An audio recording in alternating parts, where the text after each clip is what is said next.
ये exam syllabus summarise करे तो हम इसे बेसिक 18 सब्जेक्ट्स या 18 पार्ट्स में बाइफरकेट कर सकते हैं। एंड ट्रस्ट मी, ये जो है ये सारे आप लोग कॉलेज में पढ़ चुके हो at some point of time. Maybe some subjects you must have studied at your post graduation level, but ये आपको चीजें पता है। what we need to focus on is preparing for this। एक एग्जाम पर्सपेक्टिव से इसको प्रिपेयर करना है। ठीक है, जो कॉलेज में पढ़ा वो ब्रश अप करके अभी हमें थोड़ा पढ़ाई एग्जाम पर्सपेक्टिव से करना है, जहाँ पे we have to focus on किस तरह से चीजें याद रखे, किस तरह से पेपर सॉल्व करे, ये सभी चीजें भी इम्पोर्टेंट है। ओके, आई होप जिन लोगों ने सिलेबस नहीं देखा था अभी तक या फिर जिन्हें कुछ थोड़ा क्लैरिटी नहीं था, सबको थोड़ा आइडिया आ गया है और क्लैरिटी आई है। ठीक है, so let's move to our demo. Like I said कि हम हाउसिंग के बारे में डिस्कस करने वाले हैं। तो बेसिक अगर हम सिलेबस हमने अभी डिस्कस भी कर लिया है, जहाँ पे if you see for housing you need to know the basic concepts में what the focus is on is important terms, terminologies पे भी बहुत सारे क्वेश्चंस आ चुके हैं in various exams, right from GATE to UPSC to various state government के जो एग्जाम्स है उसमें भी बेसिक इंपॉर्टेंट टर्म्स पे क्वेश्चंस आए हैं। Along with that neighbourhood concept है, टाइपोलॉजीज, अफोर्डेबिलिटी एक्सेट्रा। तो आज हम क्या देखने वाले हैं, कुछ बेसिक कंसेप्ट्स और important terms, and we will look at one government programme that is the ongoing योजना। ठीक है, so let's start.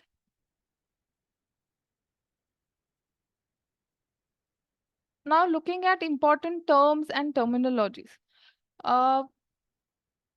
First basic term, what is a house. ना आप लोग मुझे बताइए कि as per your understanding house किस चीज को बोला जा सकता है। A place where we live, can I call that as a house? या फिर आपके जो डेफिनेशन है वो मुझे बता दीजिए चैट बॉक्स में।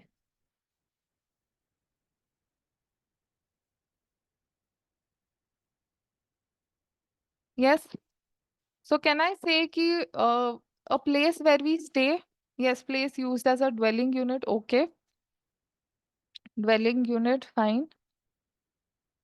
having separate access, okay, one kitchen, shelter from climate and fellow beings।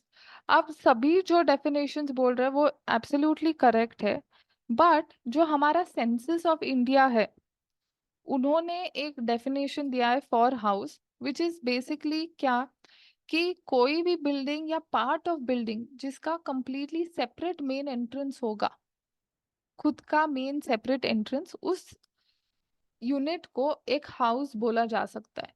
A building और a part of building having a separate main entrance from the road और courtyard would be a house. तो अगर हम ये first image देखें, ये तो एक स्टैंड अलोन बंगलो है, ऑफ कोर्स इसका खुद का सेपरेट मेन एंट्रेंस है, तो ये तो हाउस के कैटेगरी में हो सकता है as per the census definition.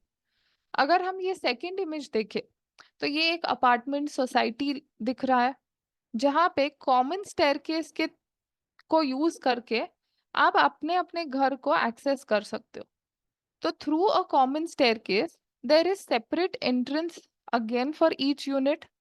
I can call this as also a house. Coming to this third image, यहाँ पे अगर देखा जाए तो ये कौन सी टाइपोलॉजी है हाउसिंग की, कोई बता सकता है? चोल। Chawl types, right. तो ये ज्यादातर मुंबई में पाई गई है ये टाइपोलॉजी। बेसिकली यहाँ पे क्या होता है, मैं प्लान में ड्रॉ करके दिखाती हूँ। So you have a common staircase, ठीक है, यहाँ से आपका एक लंबा कॉरिडोर होता है, जो आप यहाँ पे ये देख रहे हैं कॉरिडोर, राइट। और from this corridor you have access to these houses. ठीक है, एक एक वन वन रूम का यूनिट होता है, कुछ एरियाज में यू कैन फाइंड 2 यूनिट्स। तो इस चीज में भी, इस टाइपोलॉजी में भी can I call each one of this as a separate house? Yes, no?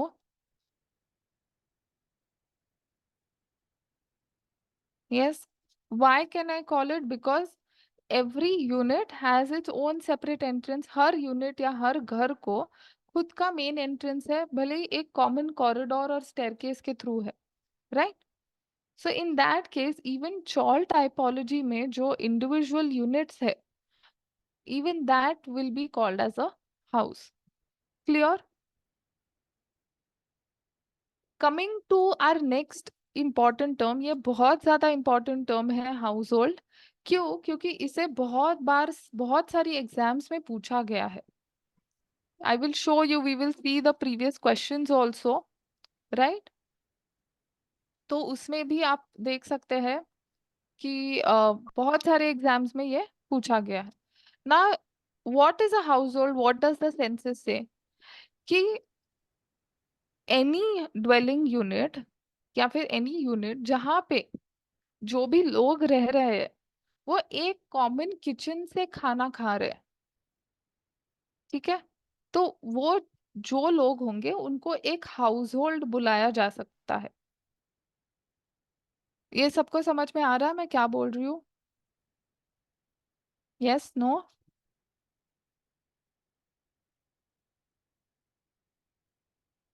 सिर्फ आसिफ को समझ में आ रहा है? Okay, Ashish, Kiran, yes, okay. So in this case if you see, now every person who will take their meal from that common kitchen would be a part of household. तो household में भी अभी तीन टाइप्स है. First is a normal household. Basic क्या, जहाँ पे आप और आपकी फैमिली इकट्ठा रह रहे हैं, आपके मम्मी पापा भाई बहन सब इकट्ठा रह रहे हो, और आप आपके घर में एक ही किचन होगा जिसपे आप जहाँ से आप खाना खा रहे हो. Yes, no? या सबका अलग अलग किचन होता है घर में? होता है क्या अलग अलग किचन? मम्मी का अलग किचन, पापा का अलग kitchen? No, right? Only one kitchen. तो बिकॉज आप ब्लड रिलेटेड हो, प्लस आप सब लोग एक ही किचन से खाना खा रहे हो, तो उस वजह से आपको एक सिंगल हाउस होल्ड बुलाया जाएगा. आप 4 लोग हो, 5 लोग हो, 10 लोग हो, 20 लोग हो, बट किचन एक ही है तो आप एक हाउस होल्ड होंगे. ठीक है, ये फर्स्ट टाइप हुआ.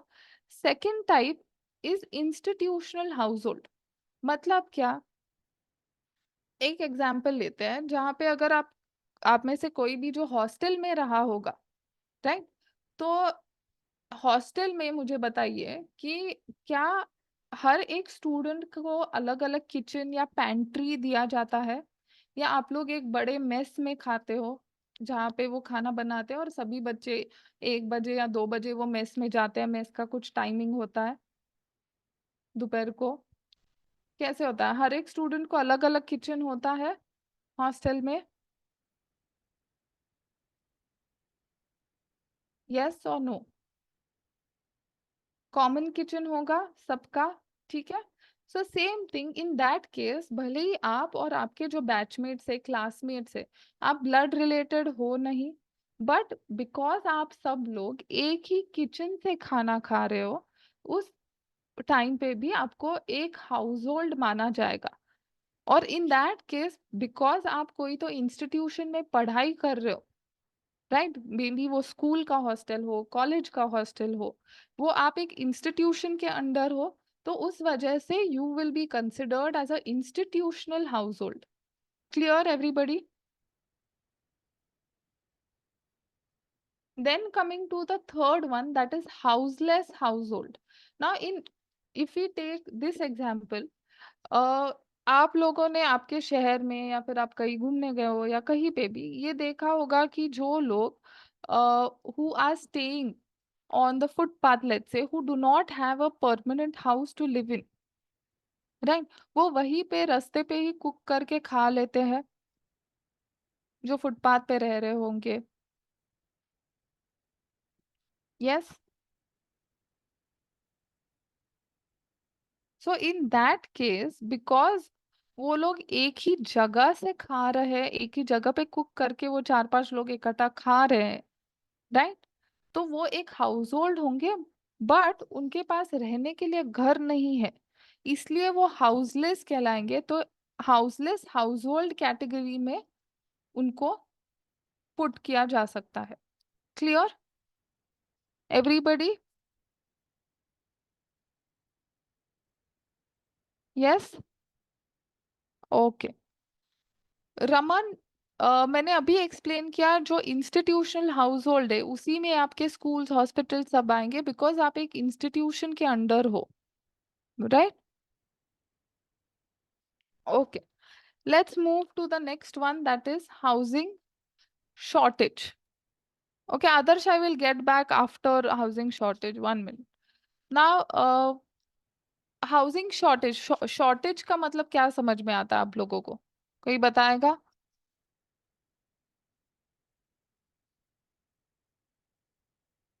Yes, just put it in the chat box. Less supply, या फिर कहीं तो कुछ तो कमी है। करेक्ट। बेसिक शॉर्टेज मतलब क्या? मान लो कि मुझे चाहिए 30 चॉकलेट्स, ठीक है, बट मेरे पास अभी 10 चॉकलेट्स ही है, ठीक है। तो how many am I falling short of to reach my target of 30? Yes, 20 chocolates, right? So that is the same thing with respect to housing. जहाँ पे आपके जो भी सिटी होगी, शहर होगा, उसमें there is a need for some X number, let's say for example 30 houses, because you have some people houseless, people who do not have a house to live in, those come under the houseless category as per the census. Okay, those who do not have a pakka house, a permanent house to live in, so that is your houseless category. Now in that case, अगर उन्हें cater करने के लिए आपके शहर में 30 houses चाहिए, but government के पास अभी वेकेंट या गवर्नमेंट का जो हाउसिंग स्टॉक होगा उसमें सिर्फ 10 घर ही अवेलेबल है, तो शॉर्टेज कितने का बनता है? 20 हाउसेस। करेक्ट। सो एक, अभी ये जो हाउसिंग शॉर्टेज है वो किस फैक्टर्स के वजह से बनता है? एक हाउसलेसनेस हो गया, yes, but there are a few more factors.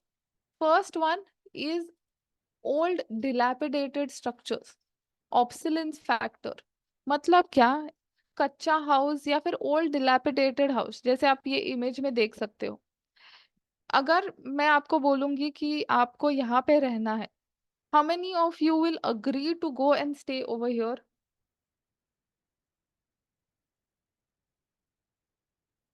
Yes, will you go and stay over here? No. Why will you not go? कि कौन से फैक्टर्स की वजह से आप यहाँ पे नहीं जाना चाहेंगे? सेफ्टी, आपको डर है कि यार ये घर तो कभी भी गिर सकता है, तो मेरी जान को भी खतरा है। Poor condition, hygiene, yes. so same thing, dilapidated houses, they are unsafe for habitation। आप रह नहीं सकते क्योंकि लोगों की जान को खतरा है, right? So that is one factor. Second is congestion factor. Congestion, congested living, हमको बेसिक कंजेशन वर्ड का मीनिंग तो पता है। सेम यहाँ पे क्या है?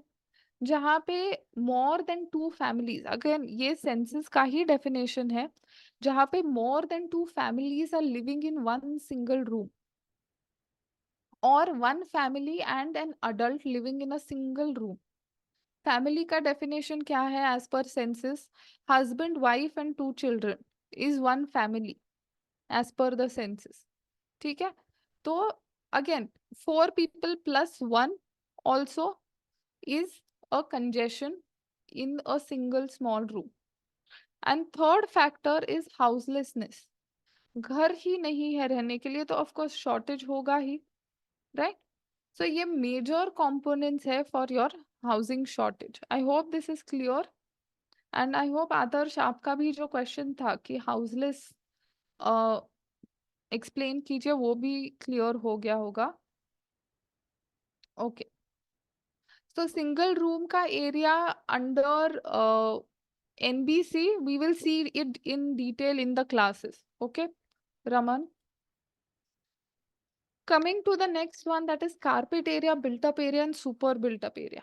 The basic, ये आप लोगों में से किसको पता है कि what is carpet area, built up या super built up?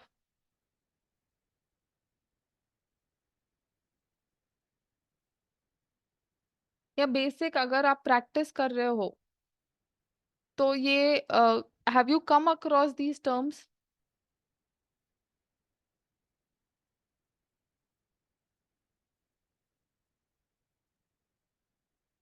Yes, okay. So basic इसका क्या है कि व्हाट इज कारपेट एरिया? अभी इसके दो तीन डेफिनेशंस है कारपेट एरिया के भी।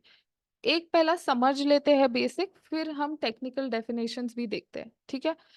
So basic carpet area for understanding, या फिर जो लेमन लैंग्वेज में बोलते हैं कि जो पूरा नेट यूजेबल एरिया है एक घर के अंदर का, या फिर जो एरिया जहाँ पे पूरा कारपेट बिछा सकते हो, अगर आपने कारपेट रोल किया यहाँ पे, तो कहाँ कहाँ पे कारपेट फिट हो सकता है, वो सारा आपका कारपेट एरिया होगा। ये बेसिक अंडरस्टैंडिंग, कंसेप्चुअल अंडरस्टैंडिंग वाली डेफिनेशन है।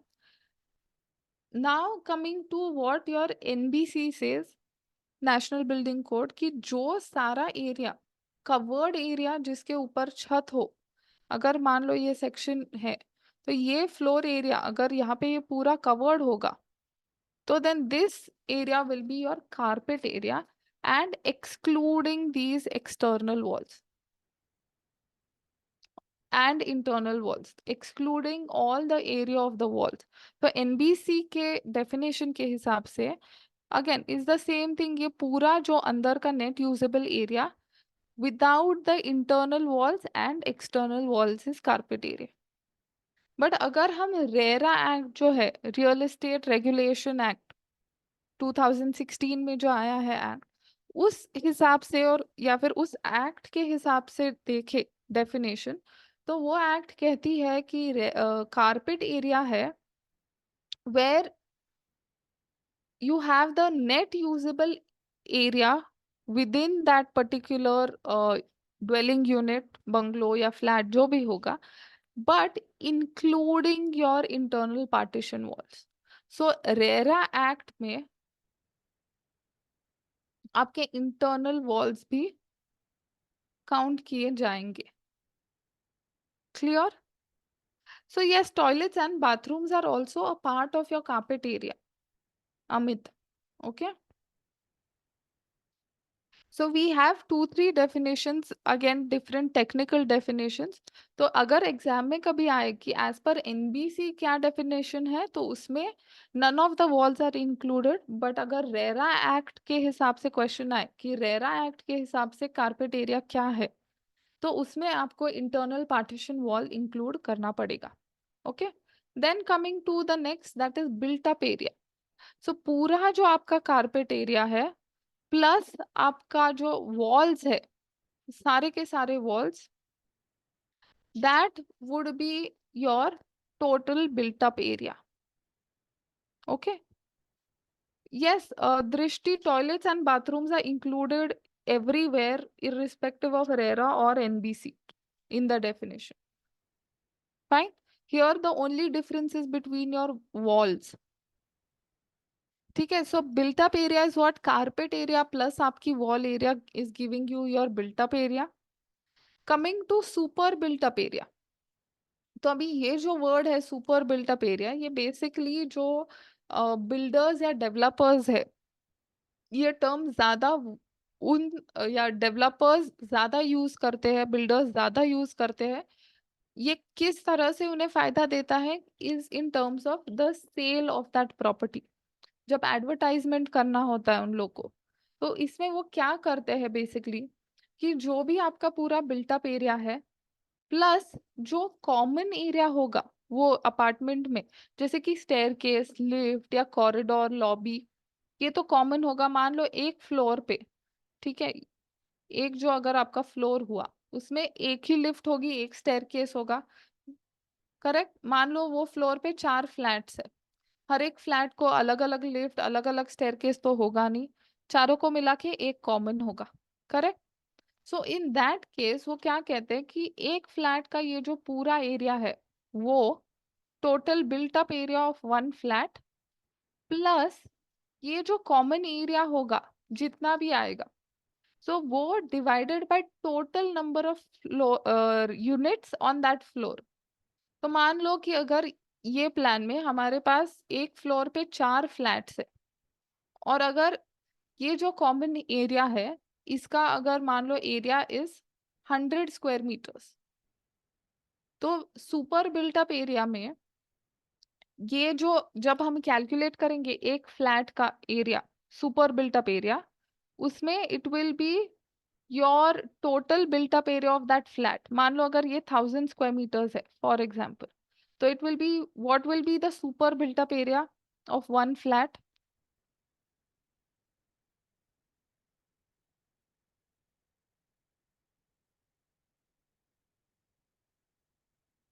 Yes, 1025, correct. क्योंकि अगर पूरे कॉमन सर्विस एरिया का या ये जो कॉमन एरिया का अगर टोटल एरिया है 100, एक फ्लोर पे मेरे 4 फ्लैट्स है, तो I will divide 100/4 which will give me 25। तो हर एक के एरिया में मैं 25 ऐड करूंगी while selling only to advertise. Yes, 1000 plus 25, so that will be my super built up area.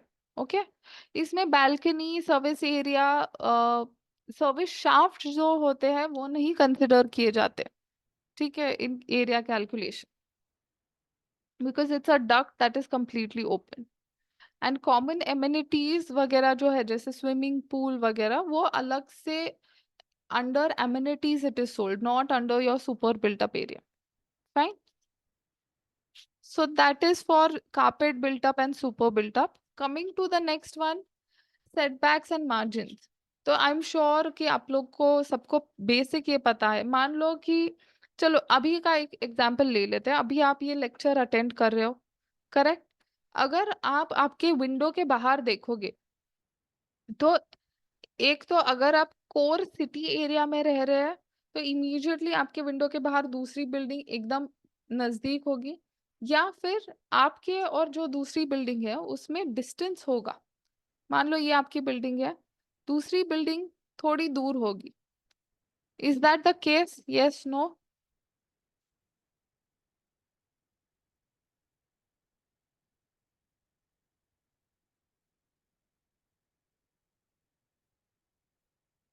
Yes, आपकी बिल्डिंग और जो बाहर की बिल्डिंग है उसमें कुछ तो डिस्टेंस है। वो डिस्टेंस कहाँ से आया? इट इज अ सेटबैक और मार्जिन, राइट। इसका फायदा क्या होता है, कहाँ पे होता है? Firstly is to for your privacy, safety.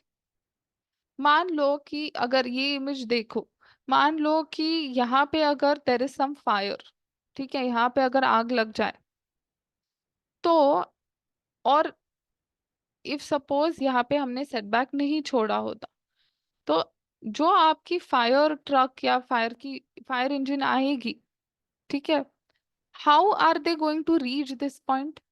Difficult. Yes, so that is one advantage of having these setbacks.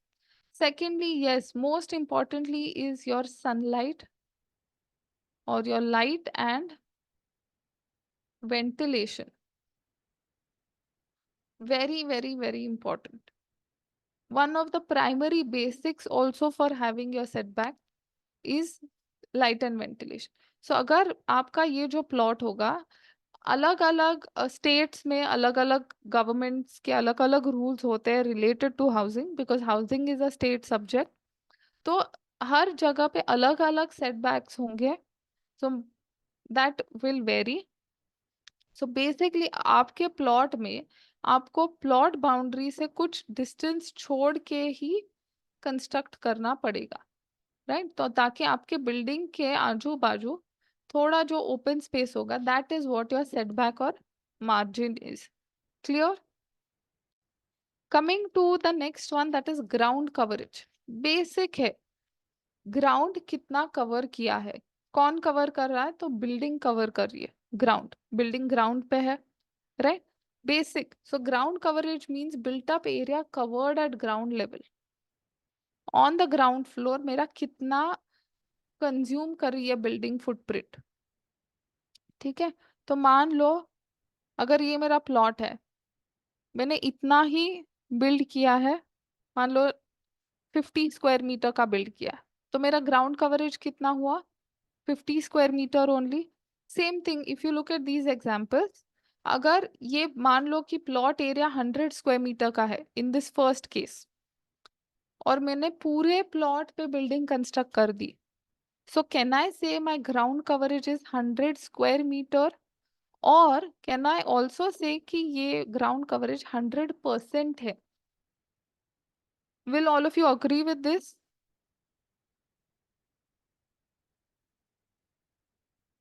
Yes. Okay. Now can you all tell me for this, ये जो सेकंड इमेज आप देख रहे हैं, इसमें मान लो प्लॉट एरिया वही है 100 स्क्वायर मीटर्स का, इसमें कितना स्क्वायर मीटर मेरा ग्राउंड कवरेज है और कितना परसेंट मेरा ग्राउंड कवरेज होगा? Can I say yes, 50 square meter ground coverage and 50%. मान लो in the third case, okay, in this case can I say 25 square meters है एंड 25%. सपोज लेट्स अज्यूम, ठीक है, जस्ट आपके अंडरस्टैंडिंग के लिए, मान लो कि ये जो प्लॉट एरिया है वो 200 स्क्वायर मीटर का है, 200 square metre plot area. Now in that case what will be my ground coverage in square metre and percentage?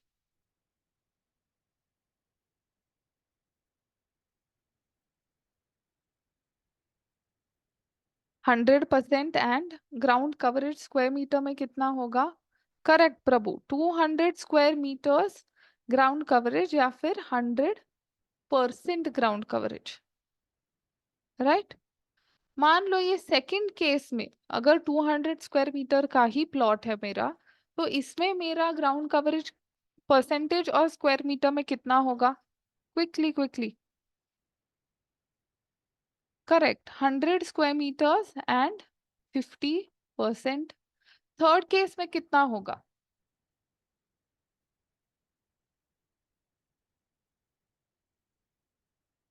50 square metres and 25%. Clear सबको? राइट. नाउ एग्जाम पर्सपेक्टिव से अगर आप कोई भी एग्जाम ले लो, यहाँ पे इट इज यूजुअली अज्यूम्ड कि जो ग्राउंड कवरेज होगा वही पूरा जो ऊपर के फ्लोर्स है वो एरिया सेम रहेगा, जितना ग्राउंड पे है उतना ही एरिया हर एक फ्लोर पे ऊपर कवर किया जा रहा है, is the basic consideration that we do in exams. Okay, reality में कभी कभी ये होता है कि कुछ फ्लोर का अलग एरिया होता है, कुछ फ्लोर का कुछ और कम होता है, ज्यादा होता है, ठीक है, बट एग्जाम के लिए सब फ्लोर्स का एरिया सेम ही कंसिडर किया जाता है. देन कमिंग टू एफएसआई या एफएआर. बेसिकली क्या है एफएसआई या एफएआर? एक रेशियो है जहां पे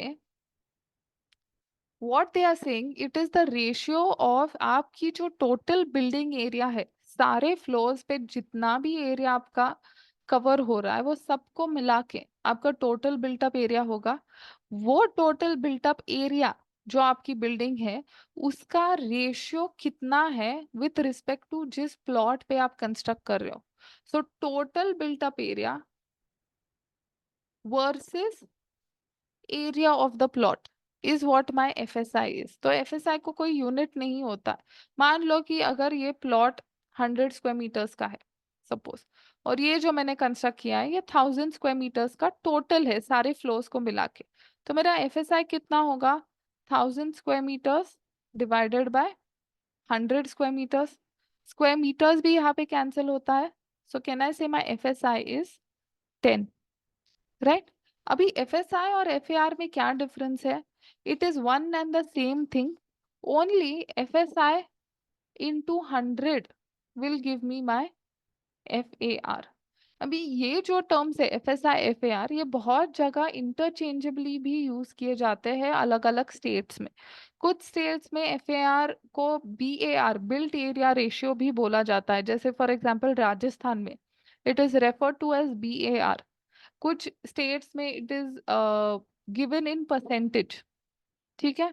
but the basic understanding is FSI into 100 will give you your FAR। और आपका जो NBC है वो क्या बोलता है? It is the quotient obtained by dividing the total area covered, plinth area on all floors, by the area of the plot. Same thing, मान लो कि ये अगर मेरा ग्राउंड फ्लोर पे कुछ 100 स्क्वायर मीटर का एरिया है, ठीक है, total area covered, plinth area, and I have 10 floors, so 100 into 10,000 square metres मेरा एरिया हुआ total on all floors by area of plot. Divide that 1,000 by area of plot, let's say is 100. Clear? चलो, अगर मैं आपको बोलूं कि let's try and solve this, कि मान लो एक प्लॉट एरिया है 500 स्क्वायर मीटर्स का, ग्राउंड कवरेज 50% है, और 4 फ्लोर्स है, तो उसमें FSI कैसे कैलकुलेट किया जाएगा? कैन somebody टेल मी कि FSI कितना होगा उसमें?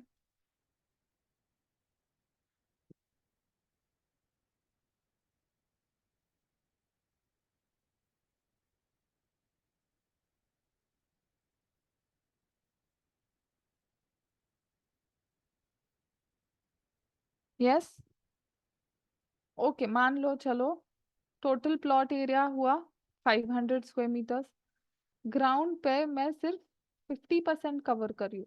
500 का 50% कितना होता है? कैन आई से इट्स 250 स्क्वायर मीटर्स। अगर मेरा ग्राउंड फ्लोर पे 250 स्क्वायर मीटर्स है, वैसे मेरे टोटल कितने 4 फ्लोर्स है, right? So 1 2 3 4, so 250, 250, 250, total will be what? 250 into 4, that is 1,000. So can I say my total built up area in this case is 1,000? My plot area is 500. What will be my FSI? 500, 2 are 1,000. So 2 will be my FSI. Is it clear सबको? ठीक है, चलो थोड़े questions देखते हैं। What I want you all to do is quickly put your answers in the chat box.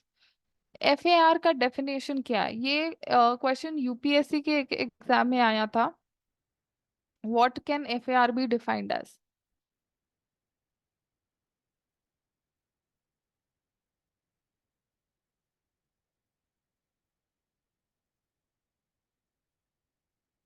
Floor area ratio is defined as quotient obtained by dividing total covered area on all floors by area of plot.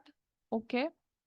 Quotient obtained by dividing total covered area on ground floor. यहाँ पे सिर्फ ground floor की बात कर रहे हैं, तो no.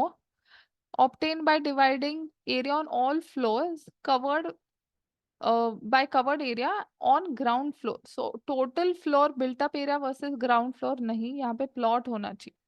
Ratio between covered and open area, no. So इसमें because it is area covered on all floors versus plot area, तो A हमारा correct answer होगा। Okay. Effective floor area available for use within building in case of residential apartment is built up area, super built up, floor area, carpet area. It is effective floor area. Read question carefully. Net usable floor area भी कहा जाता है इसको। Correct. So I will be calling this as what? My carpet area, effective usable floor area, right? Okay. As per, again, same question from UPSC. As per NBC floor area ratio is, हमने अभी just definition देखा है उसका।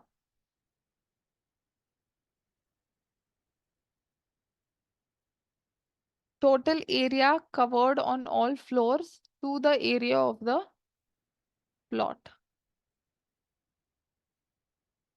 Okay. congestion factor is represented by? Congestion factor हमने housing shortage में देखा था. It was related to what? कितने लोग एक रूम में रह रहे, right? So persons per room is giving me my congestion factor. So एक रूम में 2 लोग है वर्सेस 4 लोग है, 5 लोग है, 10 लोग है, 20 लोग है, उतना ज्यादा congestion होगा. Okay, let's try solving this. A plot measures 20 by 48 meters.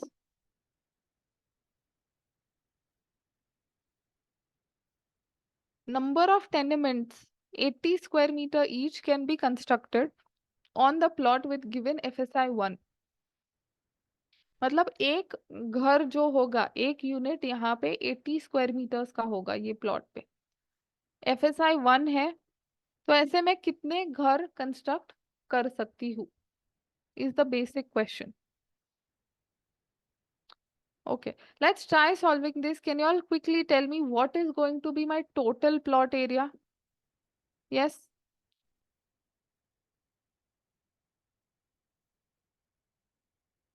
Can I say it is 48 into 20? Yes.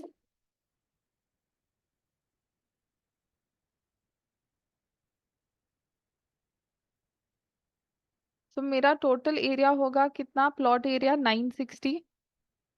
अगर 960 स्क्वायर मीटर में ये मेरा टोटल एरिया यूज करके मैं 80 स्क्वायर मीटर के कितने यूनिट्स बना सकती हूँ इज द बेसिक क्वेश्चन.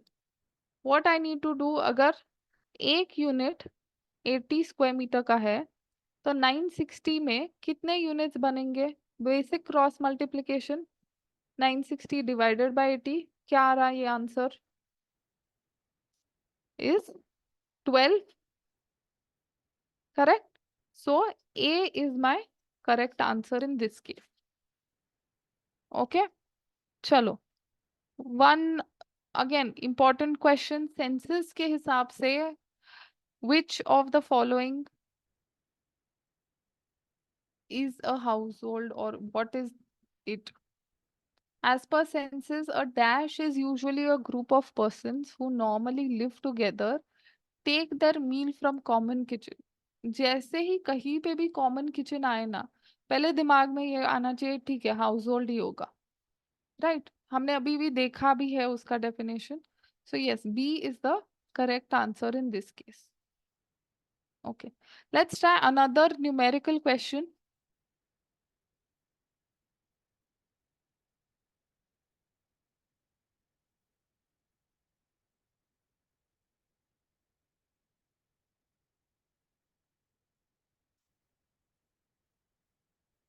इसमें what are they saying? There is a plot of 120 square meters. The building of 180 square meter built up area with 6 equal floor is constructed. मतलब total built up area मेरा है 180 square meters का on a plot of 120 square meters. ठीक है? Assuming that plot is consuming maximum ground coverage and FAR. What are the maximum allowable ground coverage and FAR of the plot? So मान लो अगर ये 6 equal floors है,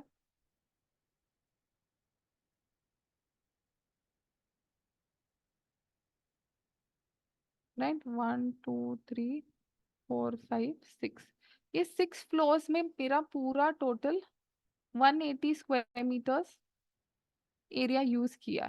तो एक floor का एरिया कितना होगा? Can somebody tell me? 180 divided by 6 is what? 30 square meter is my ground coverage or one floor. Correct? Yes. So now what are they asking me? What are the maximum allowable ground coverage and FAR on the plot? Basic 30 square meter तो आ गया मेरा. So can I say D is my correct answer even if I look at these options? FAR तक जाने की जरूरत भी नहीं है in that case. मान लो अगर यहाँ पे ये भी ऑप्शन 30 होता सपोज, तो फिर ये FAR क्रॉस चेक करना जरूरी होता। Clear everybody? Okay, let's move to the next part, that is a small part of your PMAY Yojana, Pradhan Mantri Awas Yojana, or Housing for All by 2022. Now, if you see, ये जो scheme है, government का aim था by 2022 we should have urban housing completed. Why 2022? क्योंकि यहाँ पे 75 years of independence complete हो रहे थे for India, right? तो अगर ये स्कीम देखी जाए तो basically what are they talking about और what are they catering to is housing for slum dwellers plus EWS, LIG and MIG categories, providing them with pakka houses, right? Is the main aim to address this housing shortage. और यहाँ पे एक बहुत ही अच्छा demand driven approach है, जहाँ पे state government बताएगी सेंट्रल गवर्नमेंट को कि मेरे स्टेट में इतने इतने हाउसिंग शॉर्टेज है, इतने हाउसेस की जरूरत है, right? And that is how the funding also will be release. तो अगर इसका बेसिक देखा जाए तो इसे ये भी कहा जाता है कि it is a cafeteria approach. Means what? मान लो आप कभी रेस्टोरेंट में गए या कैफे में गए, एक कोई तो मेन्यू कार्ड होगा, आप वो मेन्यू कार्ड देख के आपको जो चाहिए या आपको जो जरूरी है वही ऑर्डर करते हैं। सेम इज विद दिस, जहाँ पे as per the needs of the people they can choose from different components। तो क्या components है? First is in situ slum redevelopment, second is credit link subsidy, third component is affordable housing in partnership, and fourth component is beneficiary led construction। तो इसमें क्या किया जा रहा है? Let's look at it one by one in detail। In situ slum redevelopment, अभी in situ का मतलब क्या होता है? Can anybody tell me what do we understand by in situ? On site, वही साइट पे वापस डेवलपमेंट करना, करेक्ट, इज इन सीटू। तो व्हाट यहाँ पे क्या फोकस है? जो बेनिफिशरीज होंगे वो स्लम ड्वेलर्स होंगे। तो मान लो यहाँ पे अगर एक स्लम एरिया है, वहीं पे वापस रीडेवलपमेंट करना इज द एम, जहाँ पे the government will provide 1 lakh rupees grant for each house. और इसमें अगर दो कंपोनेंट्स है, one is slum rehabilitation and one is free sale component. तो इस चीज में तो गवर्नमेंट जो है, right, they will engage with some private developer to construct।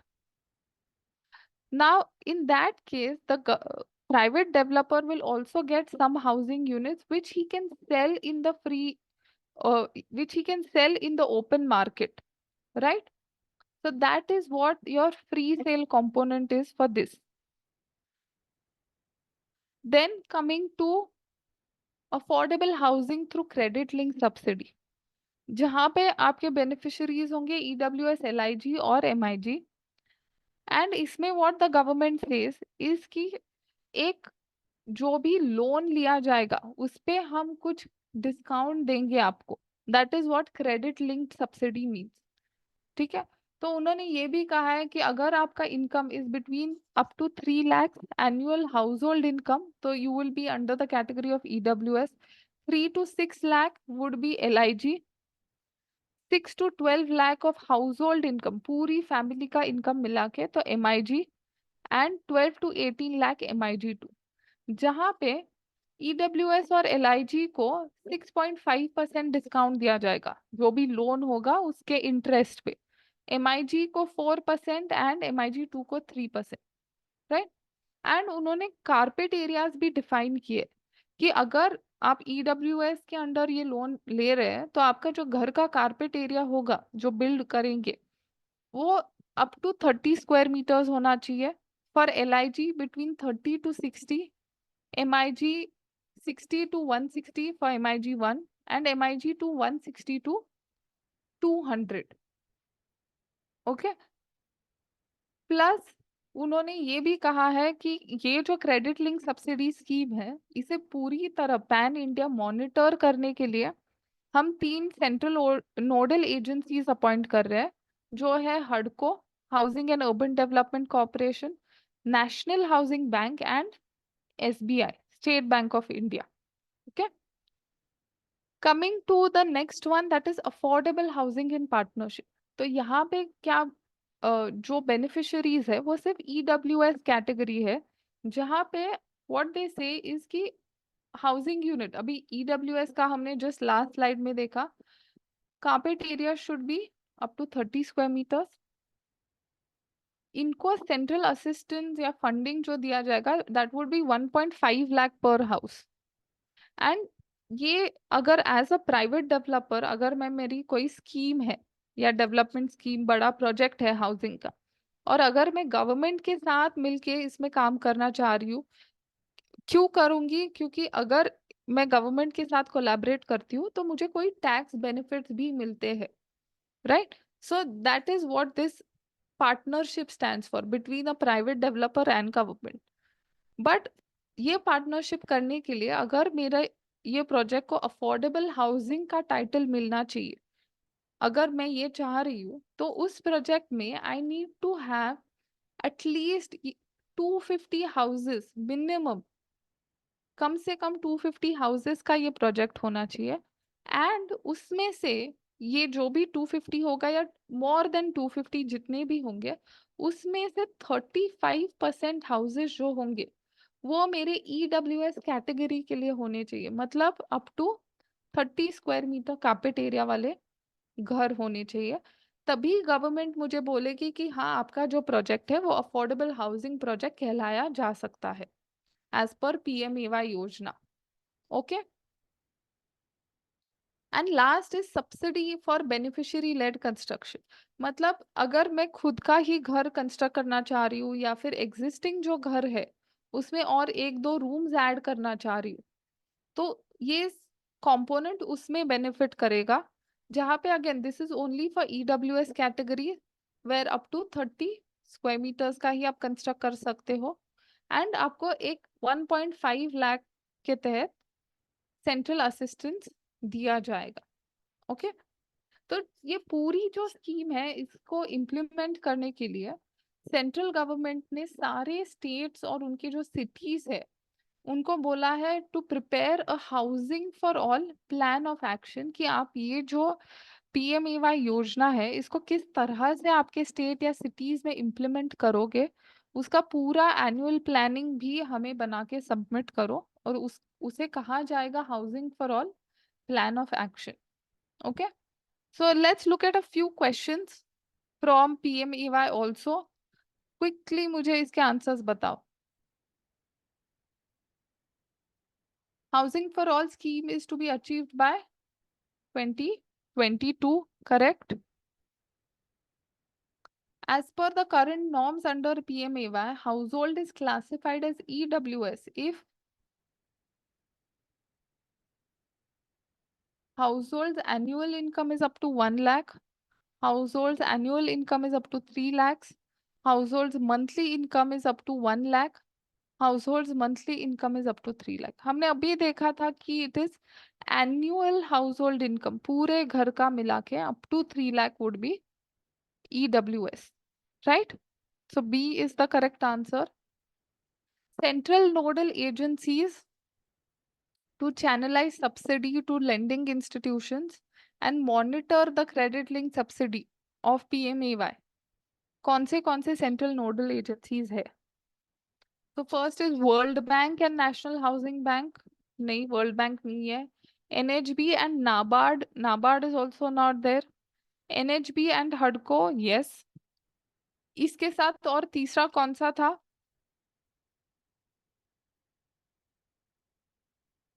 Correct. SBI was the third one. So C is your correct answer. Okay. Pradhan Mantri Awas Yojana involves preparation of what? Slum-free city plan of action, housing for earthquake affected plan of action, housing for all plan of action. Yes, absolutely. C, that is housing for all plan of action. Right? Okay. So now coming to the next part, that the surprise giveaway that we had. is we are starting with our new batch from 8th of April. It will be a class that we begin from April up till June. We will be having our classes from Monday to Friday, 8 to 9:30 p.m. And for the preparation, how we are going to strategize is divide these subjects into architecture and planning. And that is how we will break these into smaller parts and then go through them, right? So if you see, the classes will be conducted by GATE top rankers plus faculty who've secured various qualified various competitive exams. Along with that, जो भी questions होंगे, practice questions दिए जाएंगे after every subject is completed. You will get live classes also, plus उसके recordings भी दिए जाएंगे आपको. And the course is not for 15,000, it is for 9,999. But what you will get is from this to this. Maybe if some of you are confused, still don't know what to do, how to do, the course will help you get more clarity. And because आप लोग सब end तक यहाँ पे रुके हो, we have a offer for you that is only for the first 20 students, that the course will be for 9,299 only for the first 20 students. And you can use this code crack BPSC if you want to avail this. The link is shared in the chat box, so you can quickly go and access and enroll for the course. We are starting from Monday. It's only valid for first 20 students and first 20 minutes.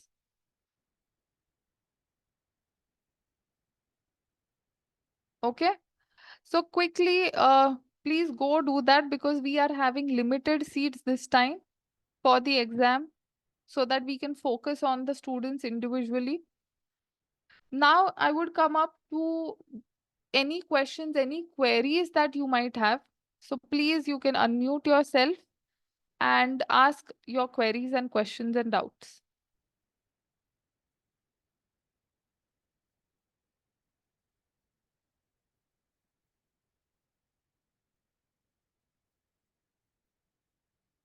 Ma'am notes कैसे रहेंगे, मतलब offline रहेंगे, मतलब printed रहेंगे कि online भी रहेंगे, download कर सकते So see, you will be given notes in an online format, जो आप अपने लैपटॉप या फिर मोबाइल ऐप पे भी एक्सेस कर पाओगे till the date of the exam, any time.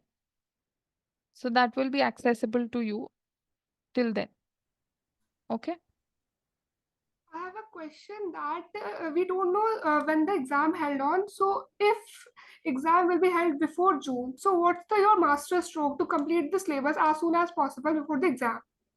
Okay. So in case if the date comes before June, let's say, so that is completely our responsibility to cover your syllabus thoroughly and making sure कि आपको सब समझ में आए. वो सारी जिम्मेदारी हमारी. We have done this last year also for DDA exam. अगर आप लोगों ने DDA का एग्जाम दिया होगा लास्ट ईयर, आर्किटेक्चरल असिस्टेंट का, और जिनको पता है कि डेट कुछ जुलाई की अनाउंस की थी या अगस्त की, एंड एग्जाम प्रीपोन हो चुका था.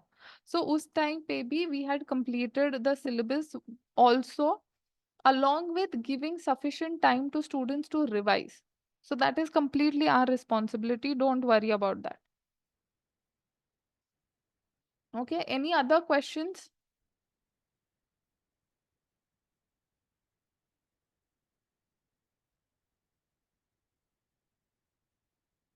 Yes, anybody? So the pattern will be the same as for the demo classes for the future classes. Yes, yes. So we will be discussing a few topics, solving questions from various exams. So because if you know, the more you practice, the easier and better it is. So we will be solving those questions, and towards the end, आपके जो भी कोई doubts होंगे etcetera, वो आप faculty से तब पूछ सकते हो towards the end of the lecture, या फिर उसी टॉपिक के टाइम वो वाले questions भी पूछ सकते हो. And we will will you be give the test series of at the for the practice and all, or just the Yes. No so see इसमें आपको क्या क्या होगा कि फर्स्टली आपको लाइव लेक्चर्स होंगे जहाँ पे भी सजेस्ट कि आप अपने नोट्स नोट डाउन भी कीजिए ताकि आपको रिवीजन में आसानी होगी। Along with the live lecture हम आपको उसका रिकॉर्डेड लेक्चर भी देंगे इन केस कभी कभार कुछ ऑफिस से आने में देर हो जाती है या कहीं इमरजेंसी होती है, राइट? तो मिस कर जाते कभी कभार, तो वो रिकॉर्डेड लेक्चर भी आप एक्सेस कर सकते हो, प्लस वो रिवीजन में काम आएगा towards the end of the exam. इसके साथ you will get your online notes, plus जो भी आपके सब्जेक्ट्स होंगे, मान लो आज हमने हाउसिंग खत्म कर लिया तो कल आपको हाउसिंग के रिलेटेड टेस्ट जो है वो अपलोड किए जाएंगे जो आप आपके टाइम के हिसाब से सॉल्व कर सकते हो। और उसी जैसे ही आप वो टेस्ट सबमिट करोगे उसी टाइम आपको उसका एनालिसिस वगैरह भी मिलेगा कि कौन से क्वेश्चन गलत हुए, कहाँ पे गलत हुए, कौन से क्वेश्चन पे कितना टाइम लगाया, एक्सेट्रा। वो भी डिटेल्स आपको मिलेगी। एंड सब पूरा सिलेबस खत्म होने के बाद फिर जो फुल लेंथ टेस्ट होगा वो कंडक्ट किया जाएगा। Okay, anything else Vinita? Is there any personal guidance to discuss time management apart from the class? Since every student have the different capacity of the solving questions. If I lack in anything, so is there someone to help me in that apart from the class? Yes, so our entire team is there. तो जब भी आपको कोई doubts होगा या कुछ भी होगा तो आप जो भी आप ग्रुप, हम आपको एक व्हाट्सएप ग्रुप में डालेंगे जहाँ पे जो सीट्स जो स्टूडेंट्स एनरोल करेंगे उनका एक व्हाट्सएप ग्रुप होता है। तो वहाँ पे आप जो ग्रुप एडमिन है उनको मैसेज कर सकते हो, so they will put you in touch with our counsellors. ठीक है, सो आपके जो भी डाउट्स होंगे कि ठीक है मेरे को बहुत स्ट्रेस आ रहा है, मैं नहीं पढ़ पा रही हूँ, एक्सेट्रा एक्सेट्रा, जो भी होगा, या फिर मैं कैसे मैनेज करूँ, how do I plan, what ever, you can talk to them, discuss with them, and the team is there to help you. Okay, Okay, thank you. thank you. Okay, the seats are filling up fast. We have another 5 seats left, I guess. So Hello. quickly, yes. So, this is my first time I'm enrolling for a government exam. And one thing I was not very much sure about this exam was that if it is valid for the ones who are still, in the 5th year and will be graduating in this coming month. So, once I read that notification, it had that statement saying that before end of April, we had to have that graduation degree. Correct. Can you confirm on that? In the notification, I guess they've already mentioned that you need to have your degree before a specified date in your hand, right? Mm-hmm. So So it's they will not be, actually. yes, yes, Yeah, all right. right. And also you need to be registered with COA. That is one important Yeah. criteria also they have mentioned. Yeah. Yes. Okay. Okay. Thank you, Shubham. Hello, Yes, Raman. Raman here. So I wanted to know what will be the criteria for the selection of non-resident of Bihar? So what will be their matlab seat reservation for them? So if there are 106 seats, is it 50 by 50 or how is it divided? That I wanted to. So they've not mentioned specifically only for residents of Bihar or anything, but what they've mentioned is that there will be some seats that are reserved for candidates who are already working in the government. Okay. So that they have clearly mentioned in the notification, but only specific to Bihar, or there is nothing like that ki only for students of or candidates from Bihar will be given first preference. No, general seats are there. The only bifurcation is with respect to people in the government already. Okay, so Okay, don't worry. Yeah, thank you. thank you, Raman. Anyone else? Yeah, one more question. As I born in Bihar but brought up in Delhi, and my educations are completed in Delhi, so am I eligible for the reservation seats of Bihar? So Bihar reservation seats are what they've mentioned, no, in the notification, कि जो government employees है already, जो ये exam देना चाह रहे, उनके लिए वो ज़्यादा रिजर्वेशन है, and you are eligible also. So don't worry. Hey, I Okay. just want to know that I have paid for it, but how can I log in for the Just check your email.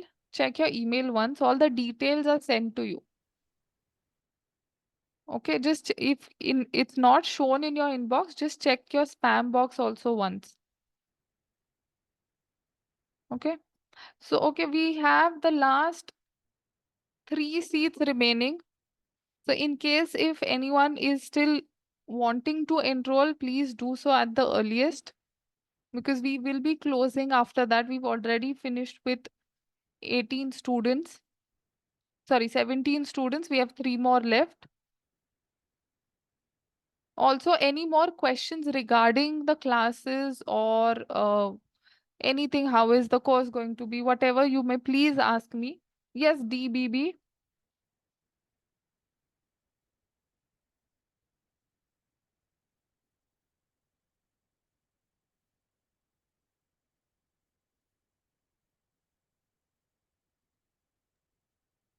Uh, Hello. Yes, One Raman. more question.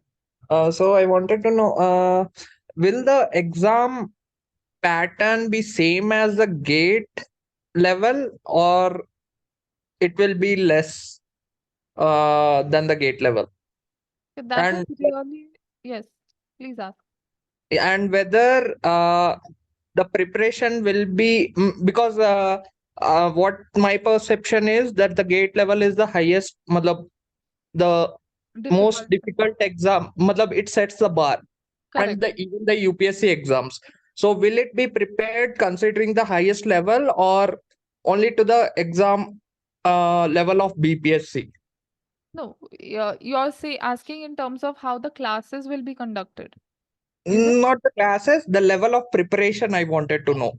in the class, right? Or Yeah, in the class. yes, yes. So we will be preparing at the highest level, considering the worst case scenario. Okay. So whatever the preparation will be, so Mm. the faculty firstly that is there, we have faculty who's qualified GATE, firstly AIR 248, 44, etc. I myself have got AIR 44 this year, so I will also be conducting a few classes. Plus, along with that, we have other faculty who's qualified UPSC exams, Yeah. right? And Because we will as enroll. per my knowledge, I have given the UPSC exam, and the level of UPSC is even more greater than the GATE Correct, exam. correct. Yeah. So it is the experience of all these faculty that we are getting to you for you together, right? Okay. So the So faculty who studied, let's say, for UPSC and has qualified UPSC knows कि कितने detail में पढ़ाई करनी है, what I should pinpoint and study. So to save your time, the faculty is already going to be teaching you that, rather than you being lost ki okay, should I study this, that. No, that is already sorted by the faculty at the toughest level. yeah, thank you. Okay. Thank you, Raman. Yes, anybody else? कोई और questions class के बारे में? Anything?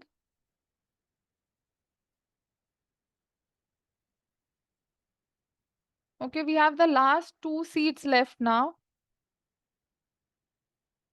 Yes, after this, the course will be available at the normal price.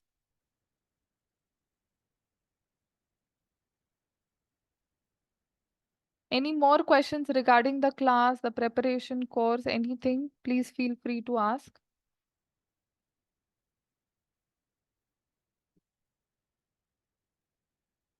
Hello. Yes, Manish. I want to confirm one thing. You guys are talking about the UPSC exam. So which exam are you talking about? He was mentioning about, I guess, the 2023 exam that he's probably given. Assistant Raman. architect. Yes, assistant architect. Okay, okay.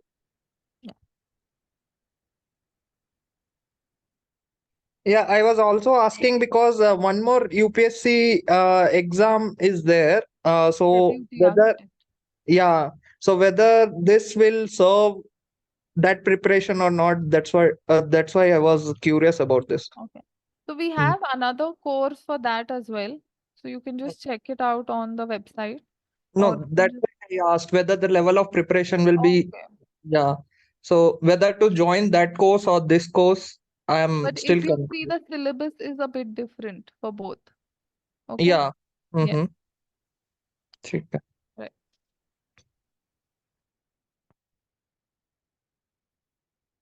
Okay, any more questions related to the BPSC Assistant Architect exam? Yes, we have last 2 seats left. We are closing it down in another 2 minutes. Anybody, any more questions related to the exam?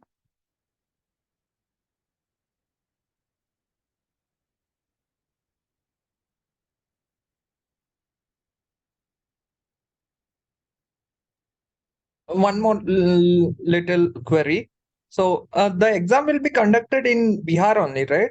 The Yes, sectors will be in Bihar. yes, it will be in Bihar only.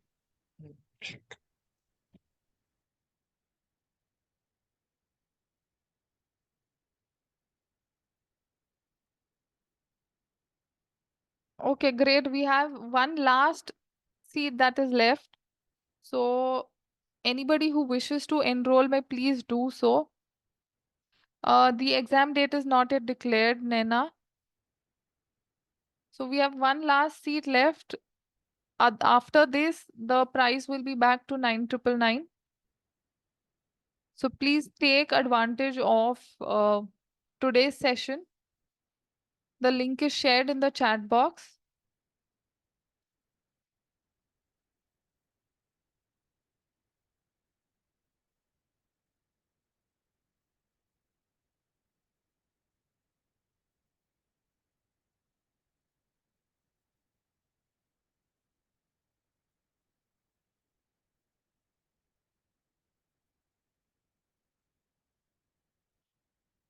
Okay, do we have any more questions regarding the exam?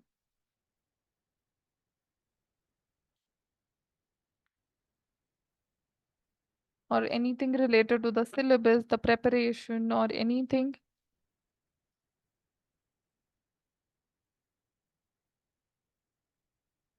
Arpita, just check your spam also once.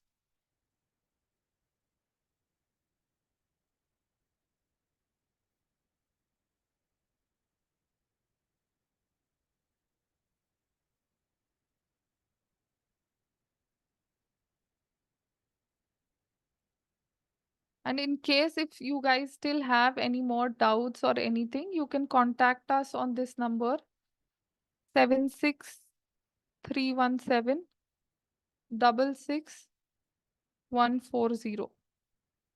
In case students who have enrolled are or not able to see or having some doubt, please message us or call us on this number 76317 66140.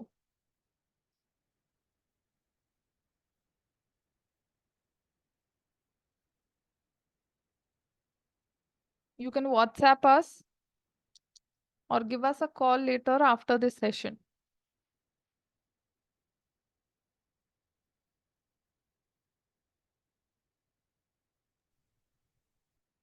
Okay, do we have any more queries, any questions, any doubts? Okay, how many of you want another demo session for, let's say, another subject? Yes? Okay, all of you raise your hands who want one quickly. Okay, I see a yes only from 2, 3 people.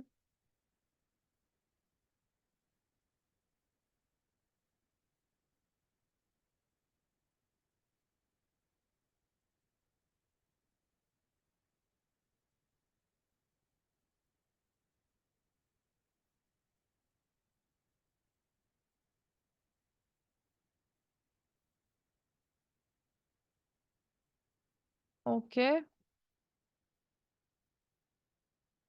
Okay, great. So stay tuned in the WhatsApp group that you have joined. We will be conducting one more demo session tomorrow. same time in the evening. We will message you also in case if there is any slight change. But please stay tuned in that WhatsApp group. Okay, we will have another demo session as well tomorrow.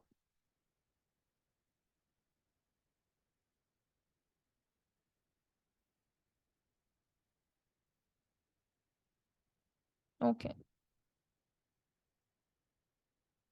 So thank you, everybody. Yes, Sanjay, you will get all the recorded classes का videos daily. जो भी class होगा उसका recorded session आपको मिल जाएगा, जो आप आपके मोबाइल ऐप से भी देख सकते हो और जो आप आपके लैपटॉप से भी देख सकते हो. ओके संजय, उसके साथ आप उसके जो नोट्स है ऑनलाइन नोट्स वो भी आप एक्सेस कर सकते हो लैपटॉप पे और फोन पे, दोनों पे भी.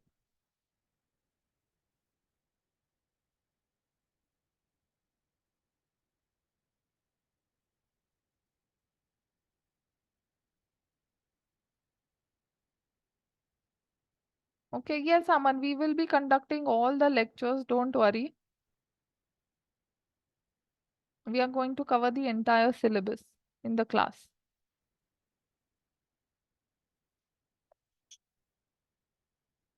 Yes, Sing, you will get all the online notes on the app as well as your desktop, on your laptop, your desktop, you will be able to access it as well. Okay. So thank you, everybody. Hello Yes. Hi actually मैं अभी just payment की हूँ but मैं code use नहीं की थी so how to get discount Okay, you can contact on this number that I've written on the screen. You can WhatsApp them 76317 Okay. So the team will okay help you out. Okay thank you Yes. So thank you. Hello Yes, Sanjay. Ma'am, ये सभी सभी class का video मिल जाएगा तुरंत class हाँ लेने के बाद? जी, हाँ जी, आपको सारे वीडियोस मिलेंगे जो आप कभी भी एक्सेस कर सकते हो एग्जाम के डेट तक. आप कितने बार भी उसको देख सकते हो, रिवाइज कर सकते हो एग्जाम के डेट तक. तो ओके. मैम वो एप्लीकेशन पर ही वो वीडियो मिलेगा? मतलब वो जो ऐप है, ये जो ऐप ऐप ऐप रहेगा? ऐप पे और आपको जो हाँ, लिंक दिया जाएगा, राइट, जहाँ पे जी आप जी। आपके डेस्कटॉप या लैपटॉप से भी लेक्चर्स एक्सेस कर सकते हो. तो आप दोनों मोबाइल पे भी देख सकते हो, अगर कहीं जाना है, ट्रैवल कर रहे हो, मोबाइल पे देख सकते हो, या फिर घर पे बैठ के पढ़ाई करना है तो डेस्कटॉप, लैपटॉप या कैसे भी आप आपके कन्वीनियंस से एक्सेस कर सकते हो. Okay ma'am, thank thank you. So thank you everyone. We will share the details of the next session in the group. अगर किसी को फिर भी कोई doubts है, कोई queries है, please contact us on this number. You can message us on this number. And if you are still interested in enrolling, you can use this code CRACKBPSC. This is only valid for the demo class students. After that, we are shutting it down. So thank you. And I hope this session was helpful. Was it helpful? Yes, no? Quickly let me know.